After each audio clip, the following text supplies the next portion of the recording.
I am F کی سر ایک report تھی governance and corruption diagnostic assessment, جی جس کے لیے پچھلے سال کے دوران آئی ایم ایف کے 2 مشنز جو ہیں وہ پاکستان آئے، اور ساری کی ساری توجہ اس وجہ سے بھی اس جانب مبذول ہوئی کہ انہوں نے چیف جسٹس آف پاکستان سے بھی ملاقات، نیب کے لوگوں سے بھی ملے، آڈیٹر جنرل سے بھی ملے، اس کے علاوہ جو فائنینشیل مانیٹرنگ یونٹ ہے ان سے ملے، ایف بی آر کے لوگوں سے ان کی ملاقات ہوئی، منسٹری آف فائنانس کے لوگوں سے ملاقات ہوئی۔ پہلے یہ تھا کہ جولائی میں یہ رپورٹ جو ہے وہ پبلک ڈرافٹ رپورٹ جو ہے وہ پبلک کر دی جائے گی۔ ہوا یہ کہ اس کے بعد پھر اگست کی ڈیڈ لائن رکھی گئی۔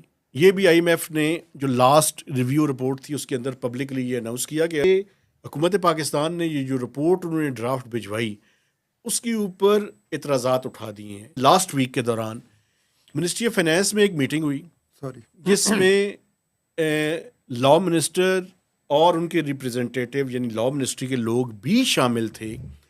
اس کے دوران یہ فیصلہ ہوا کہ حکومت پاکستان اس رپورٹ کے اوپر میجر اعتراضات اٹھائے گی۔ انہوں نے جو متعدد چیزیں اور لوپ ہولز انہوں نے دکھائے اس میں کچھ حکومت پاکستان کی جینوئن کنسرنز بھی ہیں۔ انڈیا پہلے ہی لابینگ کر رہا ہے کہ پاکستان کو ایف اے ٹی ایف کی گرے لسٹ میں ڈالا جائے۔ انہوں نے یہ کہا کہ جو سرکاری ملازمین ہیں یعنی سول سرونٹس، ان کے جو ایسٹس ہیں اس کو پبلک کیا جائے گا۔